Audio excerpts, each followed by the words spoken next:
IVM. $100. That's all it takes to begin your journey with Bitcoin and Ethereum. No, really. With CoinSwitch, you can start investing in over 100 cryptocurrencies with just 100 rupees. On top of that, there are zero charges for deposits and withdrawals, so you can trade, buy, sell, however and whenever you want. All of this, plus their extremely intuitive interface, makes CoinSwitch the perfect app for beginners in the crypto space. But don't take my word for it. Just download CoinSwitch for free and try it out for yourself. If you'd like more information on cryptocurrencies, tune into a show about crypto with me, Rohan Joshi, my new adventure on IVM podcasts. CoinSwitch, kuch to badlega.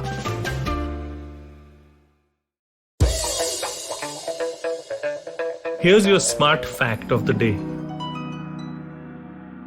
By now, I'm sure you've heard of YouTube Shorts.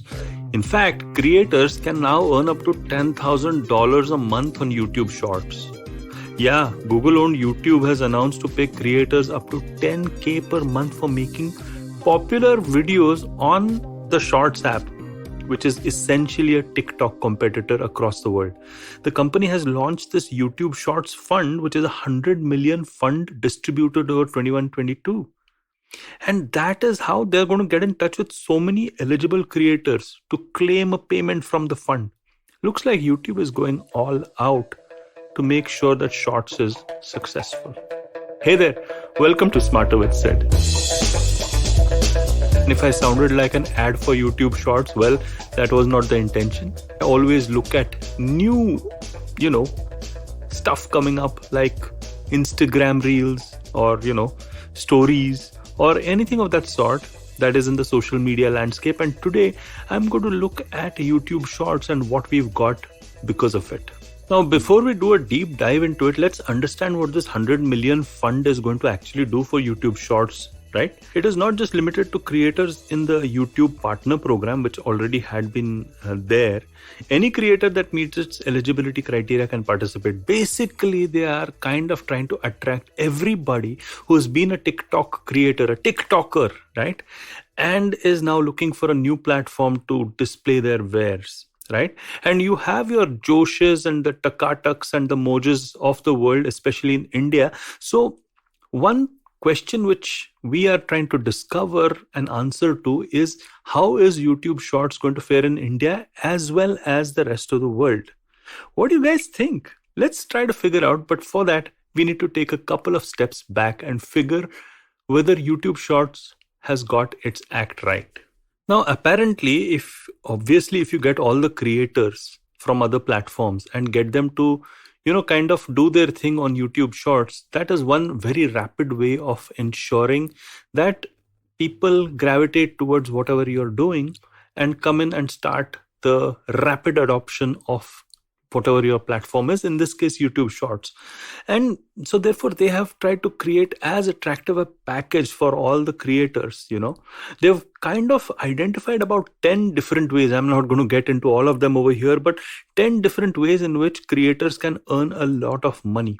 And the funny bit is, this is exactly how TikTok had done it. TikTok had created a sort of fund, and TikTok had created an ability for people to earn a lot of money by just putting up their content and also making the ability to create content very easy. And I think because of these two factors, we saw a rapid rise in TikTok, which has not really been replicated in some of the other platforms. Of course, you get a lot of views, etc. If you're a creator, but that seamless ability like TikTok had is potentially only rivaled by this mega YouTube Shorts phenomenon that we are going to be seeing being, revealed, or rather it's already revealed, but unveiled in all of its glory quite soon. So let's put a tick mark as far as, kind of incentivizing creators is concerned and, give YouTube Shorts this particular brownie point. But what about the ability to do great stuff on the platform itself? And I checked up the platform and it's quite easy. In fact, I loved their green screen option, and apparently there's a chat functionality which is very good. It allows for live streaming chat, and that's fantastic too. I found the interface quite intuitive and very much TikTok-like as well. But YouTube obviously knows that it's not the features and the functionality that alone drive the popularity of any platform. Eventually, the platform has to be adopted by the cool kids, isn't it? Those are the innovators and the early adopters. And can YouTube Shorts do this?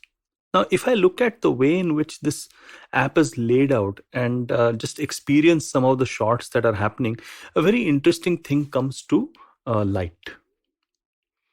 And that is that because I am already on YouTube and checking out longer form YouTube videos across whatever I like to consume, there are shorts that are representing my interests right there. So if I like cricket, there is some YouTube shorts on cricket. If I like, people like Jordan Peterson, well, there's a Jordan Peterson shorts and there's a JRE short and all of that, right? So essentially, the algorithm that YouTube has, which is already picking up your interests, likes and dislikes, is being kind of leveraged to make sure that you are getting content of your relevance, but in a shorter format immediately as you load up YouTube Shorts. That's pretty interesting. So, should TikTok across the globe and should the Indian counterparts to TikTok be worried about YouTube Shorts? I think they should. The reason why they should is because, from a feature and functionality perspective, YouTube Shorts is right up there and it's very easy to use and it's intuitive. And secondly, because YouTube has an already existing algorithm that has worked across age cohorts, you're going to find people with immediately relevant content that is going to be consumed by people who download YouTube Shorts. So of course, if I have to download so many different apps which are going to have shorts, and if I have the ability to just download YouTube Shorts and get connected to that same sort of content, well, amazing. It's going to be amazing. So yes, TikTok and all the other Indian counterparts like Moj, Takatak, Josh, all of them are going to be a little concerned about what is going on. But eventually it does depend upon communities, and communities are also dependent upon how young that community is. Yes, it is an age-related paradigm over here because eventually the younger audiences are the ones who are consuming shorter form videos, and they are obviously consuming them on TikTok globally and on Instagram and on the other platforms. YouTube is certainly an older age demographic, and therefore people like me are finding it more relevant because I'm able to see relevant content for me. But if I'm looking at it from a 19-year-old's perspective, I'm going to be consuming YouTube much lesser than if I am a mid-40s guy or something of that sort. How will YouTube Shorts work for these people? How will they actually connect to the artists of their cohort? This is one big question which YouTube Shorts will have to answer next. So, as far as I'm concerned, I have seen Instagram Reels, throw up a certain different kind of content because of the younger audiences that it is catering to. But that content is very different from the TikTok content, which is of a different nature. So I'm not going to make any value judgment over here, but the nature and the texture of both content types depends upon the kind of creators that exist on these platforms. And they are very different platforms because they are connected to different types of communities. In fact, Instagram, I would say, as millennial heavy, maybe it's Gen Z, but a certain type of Gen Z. And TikTok, certainly more Gen Z and a certain type of Gen Z too, and less millennial. Where does that leave YouTube Shorts? I think YouTube Shorts requires its initial set of people, initial set of creators who are going to create content purely for YouTube Shorts, which might end up being very different from the Reels aspect or from the TikTok/counterparts aspect. This is what I'm looking forward to, and I'm looking forward to the sheer creativity that can create new communities, but for younger cohorts. If YouTube Shorts is able to do this, I think YouTube Shorts has got a phenomenally positive and bright future ahead of it. But time will tell. Currently, I'm just testing out YouTube Shorts, so I'm kind of putting up or reposting my Instagram reels on YouTube Shorts just to see how the algorithm behaves and how people and which kind of people are connecting to my content out there. But I'm sure that if I want to succeed, I will need to look at YouTube Shorts as its own phenomenon. And this is where I would like to rest the topic. We will revisit this after 6 months and see where YouTube Shorts is. Like how I'm going to revisit Clubhouse and see where it is today than where it was, let's say 6 months back when I reviewed it for the first time. Well, I hope you liked this episode of mine of Smarter with Sid. I think we believe to get smarter, every single new stuff that we see on the landscape, we shall look at it, but we shall go to first principles and try to dissect it as much as we can and try to come up with a truth which can help us get that 1% smarter on our road ahead. Whether you use it at a post-dinner conversation or, at a networking meeting or just during office hours, or you use a practical application of whatever we are discussing over here, all roads are welcome. All roads are welcome. And hey, if you like content from me, the traveling professor, do follow me on Instagram or on LinkedIn, which are my current social platforms of choice. But hey, that might change. YouTube Shorts is on its way. And if you like podcasts like these, there's ivmpodcast.com or just download the app. There's wonderful stuff. Just go to wherever you get your podcast from and search for IVM. Until next time.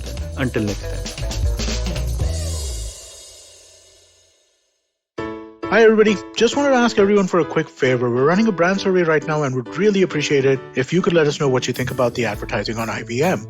Go to ivmpodcast.com/survey and do let us know. As part of this, we'll be selecting 10 random participants and sending them some IVM swag, so do fill out those surveys.